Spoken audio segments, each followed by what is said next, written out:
પથરીનો રોગ હોય કે પછી પિશાચ પીડા, હનુમાનજીના શરણે જતું કોઈ પણ દુખિયારું દુઃખી થઈને ક્યારેય પાછું નથી ફરતું.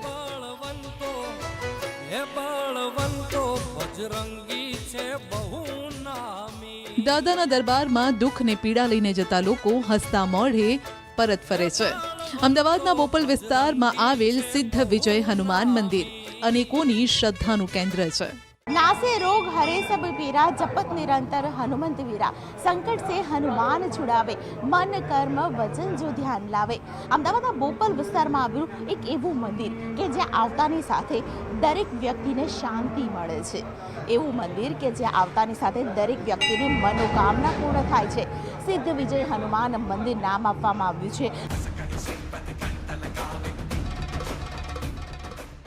આ દેવ એ સમયથી બિરાજે છે જ્યારે અહીં માત્ર જંગલ હતું. અમદાવાદનો આ છેડો વેરાન હતો, પણ દેવની પધરામણી માત્રથી જગ્યા હરીભરી થઈ ગઈ. સિદ્ધ વિજય હનુમાનના પ્રસ્થાન માત્રથી જગ્યામાં પ્રાણ પુરાઈ ગયા.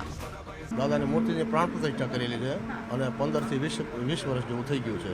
15 થી 20 વર્ષ અને પ્રાણ પ્રતિષ્ઠા કરી છે, મૂર્તિ લાવેલા છે. અચ્છા, કેટલા લોકોને અહીંયા મનોકામના પૂર્ણ થાય છે? તમારી પાસે તો ઘણા બધા વાત લઈને આવતા હશે કે આ માનવી દઉં અને મને આ મળી ગયું છે, તો કેટલા લોકોની મનોકામના પૂર્ણ થાય છે? બાધા પણ કેટલી લેતા હોય છે? બાધાઓ તો બહુ બધાની પૂરી કરી છે. બધા માણસો ઘુમાથી બોપલથી બધા ચાલીને આવે છે અને શનિવારનું અમારે છે 1500, 2000, 2500 માણસો થાય છે આરતીમાં. બાકીનું એમને ચાલ્યા કરે છે. દાદા અમારા જંગલમાં મંગલ થઈ ગયું. અહીંયા પહેલાં જંગલ જેવું હતું, અમે વર્ષોથી આવતા હતા. એમાં પરચા બહુ સોલિડ છે. જે કોઈ માને એની આશા પૂરી કરે. અને અહીં ગાડી વસ્તી વધવા માંડી છે, તેમ દાદાનો બહુ પ્રભાવ મોટો થવા માંડ્યો છે. આમ તો જે એક વખત દાદાના દરબારના પગથિયા ચઢે તે વારંવાર આવે. દાદામાં એટલી શ્રદ્ધા છે કે અહીં એક બહેન દાદાના દિવ્ય મંદિરમાં સ્વચ્છતાની સેવા કરવા આવે છે. સિદ્ધ વિજય હનુમાન મંદિરમાં કચરો વાળે છે અને દાદાની પૂજા પણ કરે છે. રોજે આવી અને મારું જે પાણી ચડાવું, ફૂલ ચડાવું, જે કરીને મારી સેવા કરી. મેઇન સેવા તો દાદાની એ છે કે તમે દાદાનો કચરો સાફ કરો, ત્યાં આડું અવડું પડ્યું હોય એ મૂકી દો, એમના ફૂલ આજુબાજુ હનુમાનજીના, ગણપતિના એ ઉતારી લો, બધી સેવા કરો, એ જ મેઇન સેવા છે. શ્રદ્ધાળુઓ શનિવાર અને મંગળવાર ભરવા આવે છે. અહીં આવતા લોકો બુંદી ગાંઠિયાનો પ્રસાદ ધરાવે છે. દાદાના દર્શને આવતા ભક્તો સિંદૂર અને તેલ પણ ચઢાવે છે.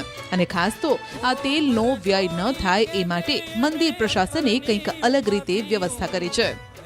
જે પણ વ્યક્તિને દાદાને તેલ ચડાવવું હોય તો તેની માટે પણ વિશેષ અહીં વ્યવસ્થા કરવામાં આવી છે. અત્યારે આપ જોઈ રહ્યા છો કે દાદાની મૂર્તિ ઉપર ખાસ કરીને તેલ ચડાવવામાં આવે છે અને શનિવારના દિવસે દાદાને તેલ ચડાવવાનો ખૂબ જ મહત્વ છે. શનિવાર અને મંગળવારના દિવસે અહીં લાખોની સંખ્યામાં જ્યારે ભક્તો આવતા હોય ત્યારે તમામ લોકો તેલ ચડાવે છે. કેટલાક લોકો કાળા અડદ ચડાવે છે તો કેટલાક લોકો કાળા તલ ચડાવે છે.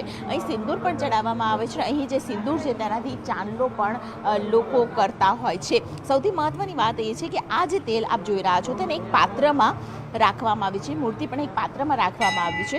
એટલે આ જે તેલ છે તે તેલ અહીં નીચે આ પાત્રમાં ભરાય છે અને આ જ તેલથી ખાસ કરીને શનિવાર અને મંગળવારના દિવસે આરતી કરવામાં આવે છે.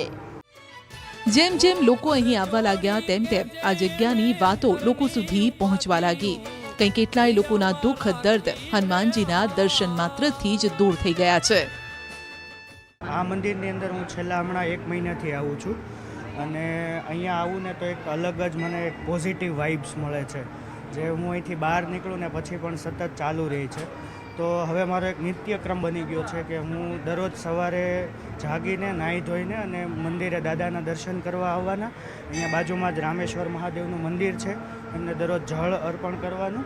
મને એવું લાગે છે કોઈ પણ તકલીફ આવે ને હું અહીંયા હનુમાનજીમાં દર્શન કરવા આવું તો મને ખૂબ શાંતિ મળે છે.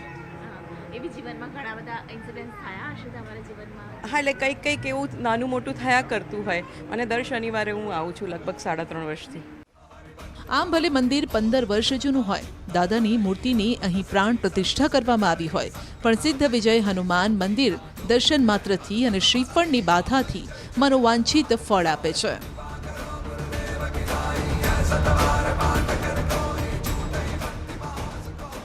કેમેરામેન પ્રકાશ દેસાઈ સાથે દીપિકા કુમાર, ન્યૂઝ 18 ગુજરાતી, અમદાવાદ. तुलसीदास सदा हरिचय राखी जय नाथ हृदय माडेरा।